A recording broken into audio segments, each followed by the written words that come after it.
Hi hello ಎಲ್ರಿಗೂ ನಮಸ್ಕಾರ.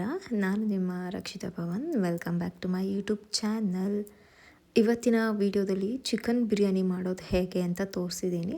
Actually ಕುಕ್ಕರಲ್ಲಿ ಮಾಡಿಲ್ಲ, ಓಪನ್ ಪಾತ್ರೆಯಲ್ಲಿ ಹೇಗೆ ಮಾಡೋದು ಅಂತ ತೋರಿಸಿದ್ದೀನಿ. ತುಂಬಾ ಕ್ವಿಕ್ಕಾಗಿ ಮಾಡ್ಕೋಬೋದು. ಮೊದಲು ನಾನಿಲ್ಲಿ ಬಿರಿಯಾನಿ ಮಾಡೋದಕ್ಕೆ ಸ್ವಲ್ಪ ಹಸಿರು ಮೆಣಸಿನ್ಕಾಯಿ ಮತ್ತು ಬೆಳ್ಳುಳ್ಳಿಯನ್ನು ಬಿಡಿಸಿ ಇಟ್ಕೊಂಡಿದ್ದೀನಿ.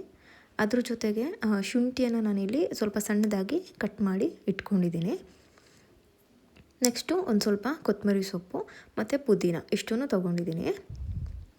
ಇವಾಗ ಇದನ್ನೆಲ್ಲನೂ ಕೂಡ ನಾವು ಒಂದು ಮಿಕ್ಸರ್ ಜಾರ್ಗೆ ಹಾಕ್ಕೊಂಡು ಗ್ರೈಂಡ್ ಮಾಡ್ಕೋಬೇಕು. ಆ್ಯಕ್ಚುಲಿ ನೀರು ಹಾಕದೆ ಗ್ರೈಂಡ್ ಮಾಡ್ಕೋಬೇಕು. ಆಮೇಲೆ ಸ್ಟವ್ ಮೇಲೆ ಒಂದು ಪಾತ್ರೆಯನ್ನು ಇಟ್ಕೊಂಡು, ನೀವು ಬೇಕಾದ್ರೆ ಕುಕ್ಕರ್ನಲ್ಲೂ ಕೂಡ ಮಾಡ್ಕೋಬೋದು. ನಾನು ಜಾಸ್ತಿ ಕ್ವಾಂಟಿಟಿಯಲ್ಲಿ ಮಾಡ್ತಾ ಇರೋದ್ರಿಂದ ಓಪನ್ ಪಾತ್ರೆಯಲ್ಲಿ ಮಾಡ್ತಾಯಿದ್ದೀನಿ. ಸ್ವಲ್ಪ ಎಣ್ಣೆ ಹಾಕ್ಕೊಂಡು, ಎಣ್ಣೆ ಬಿಸಿ ಆದಮೇಲೆ ಹೋಲ್ ಸ್ಪೈಸಸ್ನ ಹಾಕ್ಕೋಬೇಕು. ನಾನಿಲ್ಲಿ ಜಾಸ್ತಿ ಕ್ವಾಂಟಿಟಿಯಲ್ಲಿ ಮಾಡ್ತಾ ಇರೋದ್ರಿಂದ ಜಾಸ್ತಿ ಸ್ಪೈಸಸ್ನ ತೊಗೊಂಡಿದ್ದೀನಿ. ನೀವು ನೋಡಿಕೊಂಡು ನೀವು ಎಷ್ಟು ಮಾಡ್ತಾಯಿದ್ದೀರೋ ಅದ್ರ ತಕ್ಕಂಗೆ ಸ್ಪೈಸಸ್ನ ತೊಗೊಂಡ್ರೆ ಸಾಕು. ಈ ರೀತಿ ಎಲ್ಲ ಸ್ಪೈಸಸ್ನು ಕೂಡ ಸ್ವಲ್ಪ ಎಣ್ಣೆಯಲ್ಲಿ ಫ್ರೈ ಮಾಡ್ಕೋಬೇಕು. ಅದು ಒಂದು ಒಳ್ಳೆ ಅರೋಮಾ ಬರುತ್ತೆ. ಅಲ್ಲಿವರೆಗೂ ಕೂಡ ಫ್ರೈ ಮಾಡಿಕೊಂಡ್ರೆ ಸಾಕು. ಆದಷ್ಟು ಲೋ ಫ್ಲೇಮ್ನಲ್ಲಿ ಫ್ರೈ ಮಾಡ್ಕೊಳ್ಳಿ. ಅದಾದಮೇಲೆ ನಾನಿಲ್ಲಿ ಆನಿಯನ್ಸ್ ಅಂದರೆ ಈರುಳ್ಳಿಯನ್ನು ಹಾಕ್ಕೋತಾ ಇದ್ದೀನಿ. ಈರುಳ್ಳಿನೂ ಅಷ್ಟೇ ಉದ್ದುದ್ದ ಸ್ಲೈಸ್ ಕಟ್ ಮಾಡಿ ಹಾಕ್ಕೊಂಡ್ರೆ ಟೇಸ್ಟ್ ಚೆನ್ನಾಗಿರುತ್ತೆ. ನೆಕ್ಸ್ಟು ಈರುಳ್ಳಿನೂ ಕೂಡ ಎಣ್ಣೆಯಲ್ಲಿ ಚೆನ್ನಾಗಿ ಫ್ರೈ ಮಾಡ್ಕೋಬೇಕು.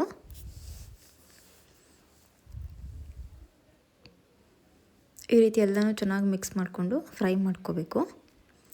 ಈರುಳ್ಳಿ ಫ್ರೈ ಆದಮೇಲೆ ನಾನಿಲ್ಲಿ ಒಂದು ಸ್ವಲ್ಪ ಮೆಂತ್ಯ ಸೊಪ್ಪನ್ನು ಕಟ್ ಮಾಡಿ ಹಾಕ್ಕೋತಾ ಇದ್ದೀನಿ. ಮೆಂತ್ಯ ಸೊಪ್ಪನ್ನ ಹಾಕೋದ್ರಿಂದ ಬಿರಿಯಾನಿಗೆ ಒಳ್ಳೆ ಟೇಸ್ಟ್ ಸಿಗುತ್ತೆ. ಹಾಗಾಗಿ ಮೆಂತ್ಯ ಸೊಪ್ಪನ್ನು ಆ್ಯಡ್ ಮಾಡ್ಕೊಂಡಿದ್ದೀನಿ. ನಿಮಗೆ ಮೆಂತ್ಯ ಸೊಪ್ಪು ಇಷ್ಟ ಇಲ್ಲ ಅಂದರೆ ಸ್ಕಿಪ್ ಕೂಡ ಮಾಡ್ಕೋಬೋದು. ಮೆಂತ್ಯ ಸೊಪ್ಪೆಲ್ಲ ಎಣ್ಣೆಯಲ್ಲಿ ಚೆನ್ನಾಗಿ ಫ್ರೈ ಆಗಬೇಕು. ಅಲ್ಲಿವರೆಗೂ ಕೂಡ ಒಂದು 2 ನಿಮಿಷ ಈ ರೀತಿ ಚೆನ್ನಾಗಿ ಫ್ರೈ ಮಾಡ್ಕೋಬೇಕು.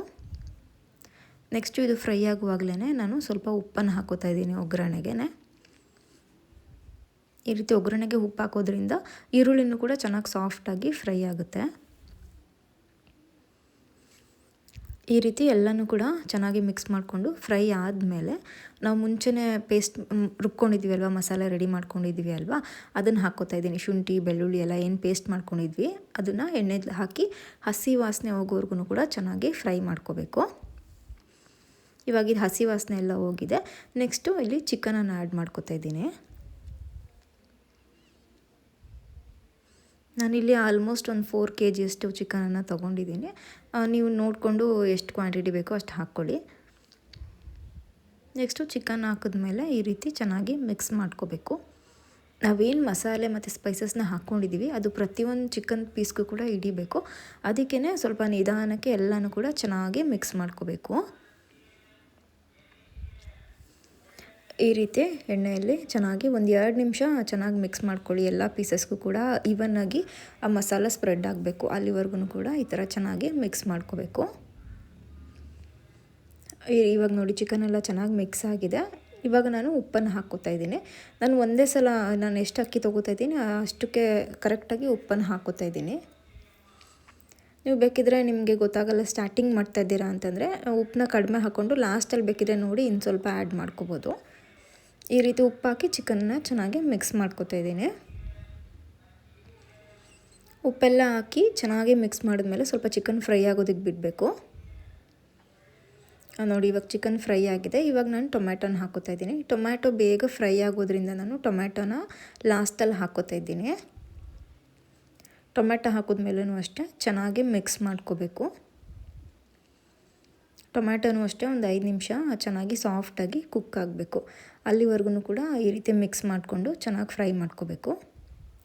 ನೆಕ್ಸ್ಟು ಟೊಮ್ಯಾಟೊ ಎಲ್ಲ ಫ್ರೈ ಆದಮೇಲೆ ನಾನಿಲ್ಲಿ 1 ಸ್ಪೂನಷ್ಟು ಅರಿಶಿಣದ ಪುಡಿಯನ್ನು ಹಾಕ್ಕೊಂಡಿದ್ದೀನಿ. ನೆಕ್ಸ್ಟು ಒಂದು ಸ್ವಲ್ಪ ಗರಂ ಮಸಾಲಾನ ಆ್ಯಡ್ ಮಾಡ್ಕೋತಾ ಇದ್ದೀನಿ. ಅದಾದಮೇಲೆ ಒಂದು ಸ್ವಲ್ಪ ಕಸ್ತೂರಿ ಮೆಥಿಯನ್ನು ಕ್ರಷ್ ಮಾಡಿ ಹಾಕ್ಕೋತಾ ಇದ್ದೀನಿ. ಮೆಂತ್ಯ ಸೊಪ್ಪನ್ನು ಕೂಡ ಹಾಕಿರೋದ್ರಿಂದ ನಾನು ಕಸ್ತೂರಿ ಮೆಥಿನ ಸ್ವಲ್ಪ ಹಾಕ್ಕೊಂಡಿದ್ದೀನಿ. ನೆಕ್ಸ್ಟು ಇದೆಲ್ಲನೂ ಕೂಡ ಮಿಕ್ಸ್ ಮಾಡ್ಕೋಬೇಕು ಚೆನ್ನಾಗಿ. ನಾನು ಬೇರೆ ಯಾವುದು ಅಂಗಡಿಯಿಂದ ತಂದಿರೋದು ಬಿರಿಯಾನಿ ಮಸಾಲ ಏನೂ ಯೂಸ್ ಮಾಡ್ತಾಯಿಲ್ಲ. ಜಸ್ಟ್ ಗರಂ ಮಸಾಲಾನ ಆ್ಯಡ್ ಮಾಡ್ಕೊಂಡಿದ್ದೀನಿ ಅಷ್ಟೇ. ಈ ರೀತಿ ನಾವು ಗರಂ ಮಸಾಲ ಎಲ್ಲ ಹಾಕ್ಕೊಂಡಿದ್ದಾದಮೇಲೆ ಅರಿಶಿಣದ ಪುಡಿ ಎಲ್ಲ ಹಾಕಿದಾದ್ಮೇಲೆ ಇನ್ನೊಂದು ಸಲ ಚೆನ್ನಾಗಿ ಚಿಕನನ್ನು ಚೆನ್ನಾಗಿ ಮಿಕ್ಸ್ ಮಾಡ್ಕೋಬೇಕು. ಇವಾಗ ನೋಡಿ ಚಿಕನ್ ಎಲ್ಲ ಚೆನ್ನಾಗಿ ಒಂದು 60% ಕುಕ್ ಆಗಿದೆ. ಈ ಟೈಮಲ್ಲಿ ನಾನು ನೀರನ್ನ ಹಾಕ್ಕೋತಾ ಇದ್ದೀನಿ. ನೀವು ಯೂಶ್ವಲಿ ಎಷ್ಟು ಗ್ಲಾಸ್ ಅಕ್ಕಿ ತೊಗೋತೀರಾ ಅದಕ್ಕೆ ಡಬಲ್ ನೀರನ್ನ ತೊಗೋಬೇಕು ನೀವು. ನಾನಿಲ್ಲಿ ಒಂದೇ ಸಲ ನೀರನ್ನ ಹಾಕ್ಕೊಂಡಿದ್ದೀನಿ. ನೆಕ್ಸ್ಟು ನೀರನ್ನ ಒಂದು ಸ್ವಲ್ಪ ಕುದಿ ಬರೋದಕ್ಕೆ ಬಿಡಬೇಕು. ಜಾಸ್ತಿ ತೊಗೊಂಡಿರೋದ್ರಿಂದ ನಾನಿಲ್ಲಿ ಲಿಡ್ನ ಕ್ಲೋಸ್ ಮಾಡಿಬಿಟ್ಟು ನೀರನ್ನ ಕುದಿ ಬರೋವರೆಗೂ ಬೇಯಿಸ್ಕೊಂಡಿದ್ದೀನಿ. ಇವಾಗ ನೋಡಿ ನೀರು ಚೆನ್ನಾಗಿ ಕುದಿ ಬಂದಿದೆ. ಇವಾಗ ತೊಳೆದು ನೆನೆಸಿಟ್ಕೊಂಡಿರೋ ಅಕ್ಕಿನ ಹಾಕ್ಕೋಬೇಕು. ನಿಮಗೆ ಗೊತ್ತಾಗಿಲ್ಲ ಅಂತಂದರೆ 1 ಗ್ಲಾಸ್ ಅಕ್ಕಿ ತೊಗೋತಾ ಇದ್ದೀರಾ ಅಂದರೆ 2 ಗ್ಲಾಸಷ್ಟು ನೀರನ್ನ ಹಾಕ್ಕೊಳ್ಳಿ.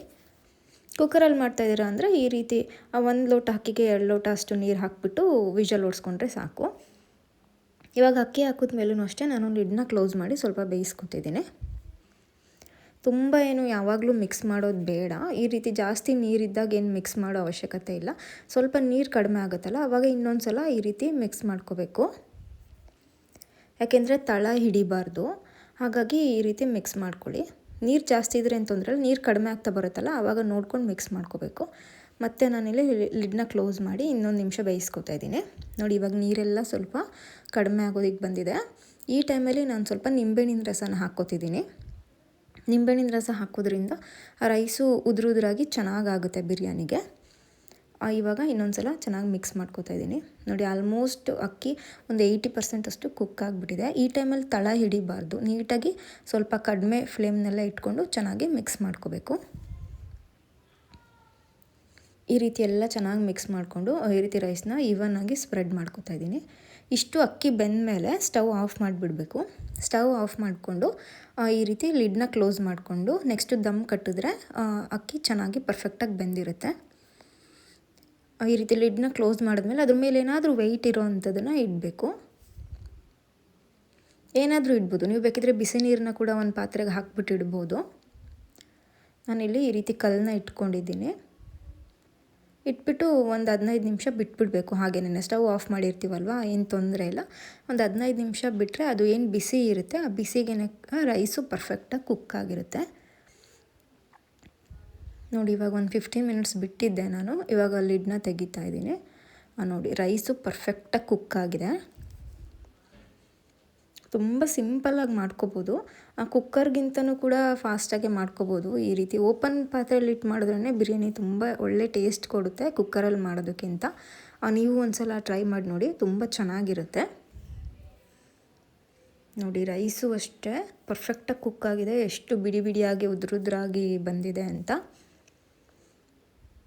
ಇದೇ ಥರ ನೀವು ಒಂದು ಸಲ ಮಾಡ್ಕೊಂಡು ನೋಡಿ, ಟೇಸ್ಟ್ ತುಂಬ ಚೆನ್ನಾಗಿರುತ್ತೆ. ಎಲ್ರಿಗೂ ಖಂಡಿತವಾಗ್ಲೂ ಇಷ್ಟ ಆಗುತ್ತೆ.